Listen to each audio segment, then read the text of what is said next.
Delhi blast मामले के साथ जिससे जुड़ी एक बड़ी खबर सामने आई है। आतंकी डॉक्टर शाहीन की अलमारी से 18 लाख रुपए कैश बरामद हुआ है। इतना ही नहीं, उनकी अलमारी से 300 ग्राम सोने के बिस्कुट और गहने भी बरामद हुए हैं। अल-फलाह यूनिवर्सिटी के फ्लैट नंबर 32 से ये कैश मिला है। दिल्ली ब्लास्ट केस में एनआईए की लगातार छापेमारी जारी है। आतंकी डॉक्टर शाहीन ने जांच में सहयोग करने से इनकार कर दिया है। वहीं जांच में 25 सदस्यीय टीम ने फ्लैट पर रेड की और दस्तावेजों की जांच की। और बड़ी खबर आपको दे रहे हैं, दिल्ली ब्लास्ट से जुड़ी ये खबर है जिसमें आतंकी डॉक्टर शाहीन के कमरे से कैश बरामद हुआ है। 18 लाख रुपए कैश बरामद हुआ है। 300 ग्राम सोना भी बरामद हुआ है। सोने के बिस्कुट थे जो उनकी अलमारी से बरामद हुए हैं। दिल्ली ब्लास्ट मामले में शाहीन पे जो है शाहीन को लेकर लगातार जांच की जा रही है। छापेमारी की गई फरीदाबाद में। अल-फलाह यूनिवर्सिटी टीम पहुंची थी एनआईए की और वहां पर रेड की, जिसके बाद उनके फ्लैट नंबर 32 से ये जो है कैश बरामद हुआ है। इस खबर पर ज्यादा जानकारी के लिए मेरे सहयोगी अनिल राठी हमारे साथ जुड़े हैं। जी अनिल, क्या ये पूरा मामला है? कितना कैश ये बरामद हुआ है? 18 लाख रुपए जो बरामद हुए हैं, इसको लेकर क्या जानकारी? जी बिल्कुल कुलदीप, देखिए जिस तरीके से जो जांच एजेंसियां जब डॉक्टर को लेकर के, आरोपी डॉक्टर को, शाहीन को लेकर के जो वहां पहुंची, तो जिसके पश्चात लगभग 4 से 5 घंटे तक पूरी जांच पड़ताल जो है वो जांच एजेंसियों के द्वारा की गई, जिसमें कि कई बड़े खुलासे जो है वो जांच एजेंसियों की तरफ से, हालांकि गुप्त सूत्र हमारे बता रहे हैं कि कई बड़े जो दस्तावेज जो है वो जांच एजेंसियों ने वहां से बरामद करे हैं। साथ ही साथ जब जहां पे डॉक्टर शाहीन जो आरोपी हैं वो जिस फ्लैट में रहती थी, 32 नंबर फ्लैट था जो कि उसी के अंदर अल-फलाह यूनिवर्सिटी के अंदर मौजूद था, और उसी के अंदर बने लॉकर में जो है वो जब कैश उसको खोला गया लॉकर को, तो लगभग 18.5 लाख रुपए के आसपास कैश, 300 ग्राम जो बता रहे हैं कि सोने की बिस्किट, और साथ ही साथ कई विदेशी करेंसियां जो है वो उसके अंदर से बरामद हुई हैं। हालांकि फिलहाल अभी जांच एजेंसियां अपने साथ उन तमाम चीजों को ले गई हैं और अब उन पहलुओं पर जांच करेगी कि आखिरकार इतना बड़ा कैश जो है वो किस मकसद से इन्होंने यहाँ पे रखा हुआ था और क्या इनकी जो आगे की रणनीति थी। तो तमाम उन पहलुओं पर अब फिलहाल जांच एजेंसी जांच करेगी, लेकिन जिस तरीके से जांच आगे की ओर बढ़ रही है, एक के बाद एक नए खुलासे सामने हो रहे हैं। वही अनिल, इस पूरे मामले में अभी तक जांच कहां तक पहुंची है? क्या और सामने आया है? दिल्ली ब्लास्ट मामले में जांच कहां तक पहुंच चुकी है?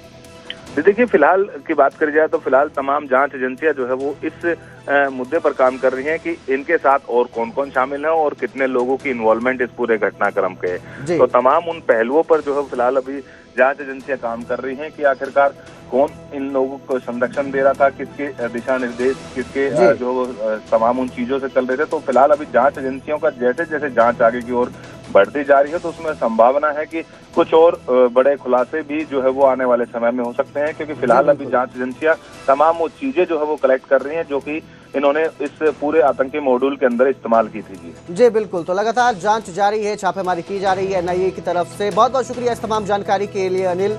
और अब जो है डॉक्टर शाहीन की अलमारी से 18 लाख रुपए कैश बरामद हुआ है, जिसकी जांच की जा रही है, कहां से आया है, किसने दिया है। राज्य खेल मंत्री गौरव गौतम की याचिका हाईकोर्ट ने खारिज कर दी है। तो बड़ा झटका खेल मंत्री को लगा है। हाईकोर्ट ने याचिका खारिज की है। धार्मिक अपीलों से वोट मांगने के आरोप में अब सुनवाई जारी रहेगी। करण दलाल ने याचिका दायर की थी, चुनाव रद्द करने की याचिका दायर की थी, जिसमें हाईकोर्ट ने जो है गौरव गौतम की याचिका को खारिज कर दिया है। याचिका में कई वीडियो और फोटो सबूत बताए गए हैं। गौतम ने आरोपों को स्पष्ट और तथ्यहीन बताया था। हाईकोर्ट ने कहा कि सभी तथ्य ट्रायल में जांचे जाएंगे। साल 2024 में गौतम ने बड़ी जीत दर्ज की थी। आपको बता दें, ये याचिका पूर्व मंत्री करण सिंह दलाल ने दाखिल की थी, जिसमें आरोप था कि गौतम ने 2024 के चुनाव में धार्मिक अपीलें और सांप्रदायिक नारों के सहारे वोट मांगे। याचिका में कई वीडियो और फोटो सबूत भी दिए गए हैं। इस मामले में हाईकोर्ट ने कहा कि ये सब ट्रायल में जांचा जाएगा, इसलिए याचिका प्रारंभिक स्तर पर खारिज नहीं की जा सकती। अब पूरा मामला नियमित सुनवाई में जाएगा।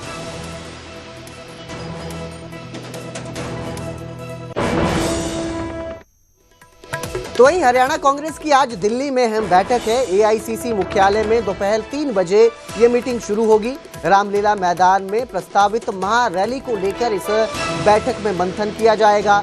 वोट चोर गद्दी छोड़ महारैली की रणनीति भी बैठक में तय की जाएगी। हरियाणा कांग्रेस प्रभारी बीके हरिप्रसाद इस बैठक में मौजूद रहेंगे। वहीं नेता प्रतिपक्ष भूपेंद्र हुड्डा सहित कांग्रेस सांसद और वरिष्ठ नेता भी इस बैठक में शामिल होंगे। तो आज ये बैठक होगी, दिल्ली में ये बैठक है। एआईसीसी के मुख्यालय में बैठक है जो दोपहर 3 बजे शुरू होने वाली है।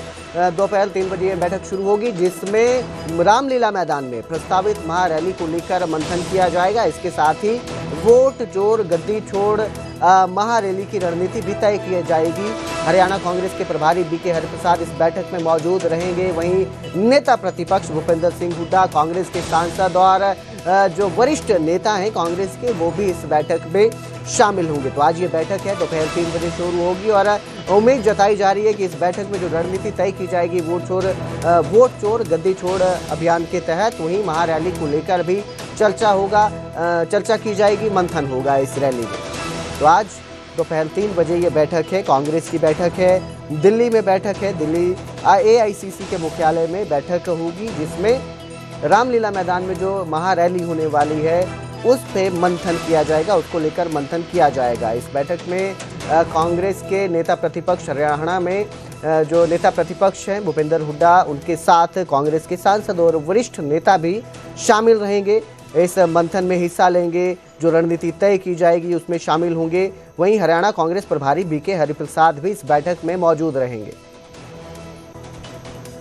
इस खबर पर ज्यादा जानकारी के लिए मेरे सहयोगी रवि मिश्रा हमारे साथ जुड़े हैं। जी रवि, क्या ये बैठक है, क्या इस पे चर्चा हो सकती है और क्या खास मुद्दा रहेगा इस बैठक में आज? देखिए, साफ तौर पे जिस तरह हमने देखा कि बीते कई दिनों से राहुल गांधी और कांग्रेस के तमाम जो बड़े नेता है, कद्दावर नेता है, ये मुद्दा उठाते आए हैं कि एसआईआर का मुद्दा हो या वोट चोर गद्दी छोड़ का एक जो नारा लगातार देते आए हैं राहुल गांधी, उसको लेकर तमाम कांग्रेस के अलग अलग राज्य में तमाम कांग्रेस के जो बड़े वरिष्ठ नेता हैं एक तैयारी कर रहे हैं, लगातार बैठकें कर रहे हैं। इसी सिलसिले में आज एक महत्वपूर्ण बैठक होने वाली है राजधानी दिल्ली के कांग्रेस मुख्यालय में। ये बैठक है जिसमें हरियाणा कांग्रेस के तमाम सांसद और वरिष्ठ नेता मौजूद रहेंगे। बता दें कि पूर्व मुख्यमंत्री हरियाणा भूपेंद्र सिंह हुड्डा भी मौजूद रहेंगे, प्रभारी हैं जो हरियाणा कांग्रेस के बीके हरिप्रसाद, प्रदेश अध्यक्ष, तमाम सांसद मौजूद रहेंगे। और आने वाले कुछ दिनों में राजधानी दिल्ली के रामलीला ग्राउंड में एक बड़ी रैली होती है और जिसका नारा रहने वाला है वोट चोर गद्दी छोड़, और जिसको लेकर तमाम नेता, अलग अलग राज्य के जो तमाम नेता हैं वो तैयारी कर रहे हैं। इसी के सिलसिले में ये बैठक राजधानी दिल्ली में आज शाम 3 बजे निर्धारित की गई है, जिसमें तमाम सांसद, तमाम वरिष्ठ नेता पहुंचने वाले हैं। जी, बहुत बहुत शुक्रिया इस तमाम जानकारी के लिए रवि। तो इस बैठक के बाद ही तय होगा कि क्या नया लेकर आती है कांग्रेस जो है और किस तरह से अभियान को आगे जारी रखती है।